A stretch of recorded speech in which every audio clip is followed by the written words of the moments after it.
Good morning, students.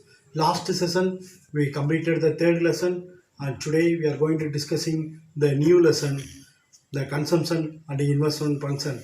And the second chapter we discussed about the national income, what are the meaning of national income, what is the importance of national income, scope of national income, and what are the methods we are using the calculation of national income and the difficulties of national income. And today we are going to discussing the relationship between consumption and investment and the growth of national income. Every country in the world, the goal is to achieve the maximum economic growth with the help of national income. So there is close relationship between consumption, investment and the national income. Without consumption, without investment, we cannot measure the original national income of the particular country. So there is close relationship between consumption and investment function. And this fourth lesson we fully study about the consumption function, investment function, and what are the indicators of consumption and investment function, and the uses of consumption and investment function. The national income is comprises of consumption goods and investment goods. There is close correlation between investment and national income. Correlation means the relationship between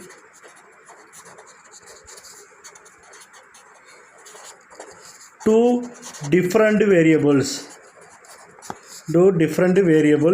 Here there is close relations between consumption and investment and national income. So the consumption means the income of the people. The income of the people fully spent by to consume the basic needs of human life, that is known as the consumption function. The consumption function or the propensity to consume refers to the income and the consumption relationship between consumption and relationship. So it is a functional relationship between two aggregates. Two aggregates means total. So there is functional relationship between two aggregates. One is total consumption and another one is gross national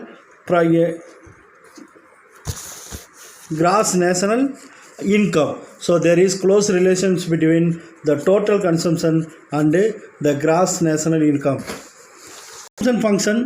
The consumption function symbolically expressed as C is equal to function of Y. So C is equal to consumption and Y always represent in economics income, and F is equal to function.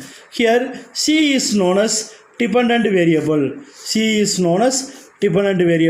And Y is known as independent variable, because when income increases, the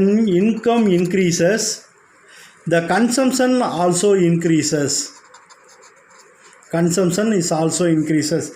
income is fall down, the consumption is also fall down. So the C is equal to dependent variable and Y is equal to independent variable, and C is determined by Y. That means consumption is determined by income. So C is equal to function of Y, C is equal to consumption, Y is equal to income, F is equal to function. When income increases, consumption also increases. When income decreases, consumption also decreases. So the C is determined by Y, that is consumption is determined by income. This relationship is based on the ceteris paribus,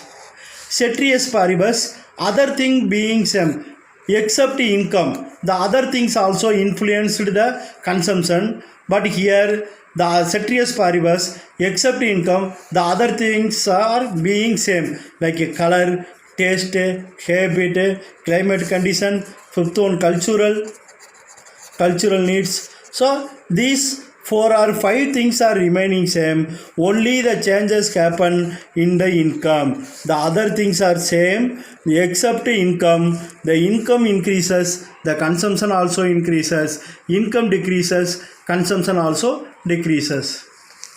Now we are moved to the tabular explanation of this income and consumption schedule. When income is zero, the consumption is 20.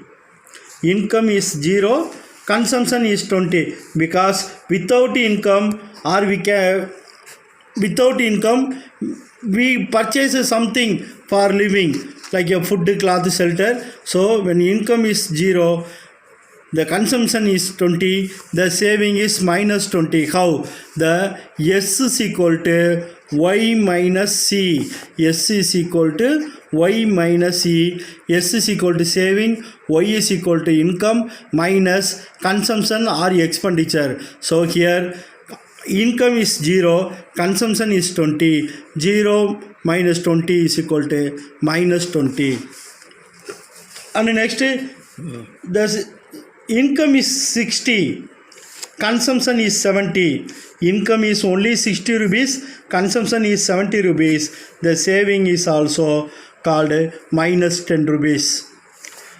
And the third one is when income is 120 rupees, the consumption is also 120 rupees. That is, income is equal to consumption. There is no savings. So income is 120 rupees, consumption is also 120 rupees, saving is 0. And next, income is 180 rupees, consumption is 170 rupees. So 180 minus 170 is equal to 10 rupees is our saving. When income is increasing 180 rupees to 240 rupees, the consumption is only 220 rupees. So 240 rupees minus 220 rupees, our saving is 20 rupees. When income is increases from 240 rupees to 300 rupees, our consumption is 270 rupees. 300 rupees minus 270 rupees, our saving is 30 rupees. Our income is increases from 300 rupees to 360 rupees. Our consumption is 320. 360 minus 320, our saving is 0. Here the difference, our saving is 40 rupees. 360 minus 320 is equal to 40 rupees. You see the difference here. 160 rupees income, it will increases from 240. The difference is 60 rupees. But here the difference is only 10 rupees. Because earlier we will save 10 rupees, and with the increase of income from 180 to 240, 60 rupees increasing, our saving is also increased from 10 to 20. The difference is 10. So all the difference is 10. Okay. So next we will move to the diagram explanation. This O x-axis horizontal line express income of the people, and O y-axis vertical line is expressed at the consumption. O y-axis represent consumption, O x-axis represent income.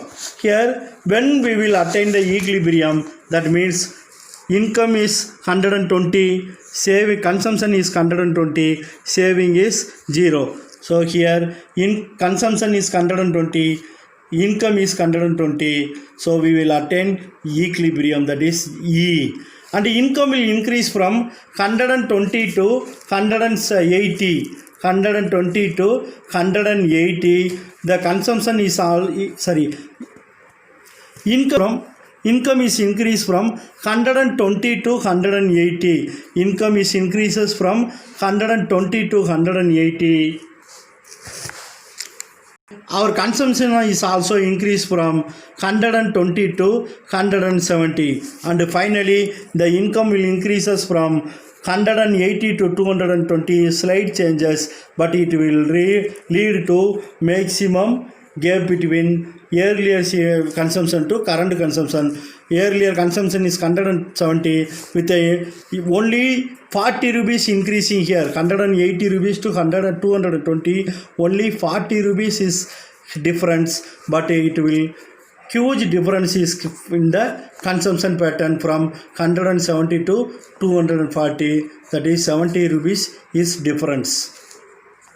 And now we are going to discussing the technical attributes of the consumer function, the technical concept of the consumption function. One is the average propensity to consume, that is symbolically APC, and next one is the marginal propensity to consume, delta C divided by delta Y, or change in consumption divided by change in Y or change in income, symbolically MPC.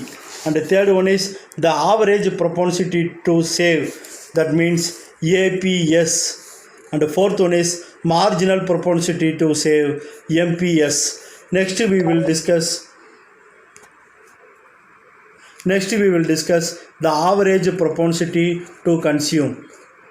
Next we will discuss the average propensity to consume.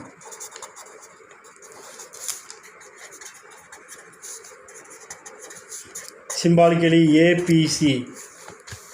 The average propensity to consume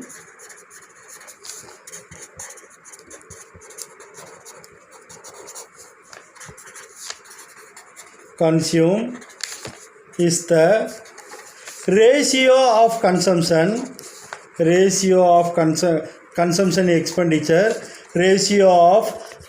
expenditure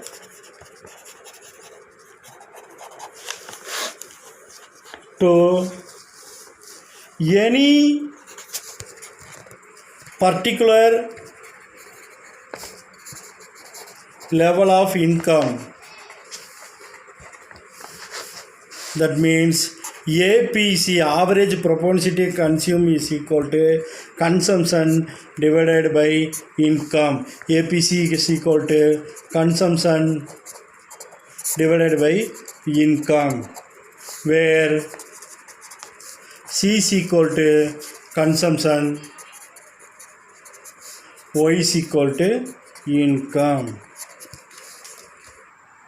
Students, next class we will going to discuss the marginal propensity to consume and the average propensity to save and the marginal propensity to save. So next class we will discuss very interesting concept and a very important concept.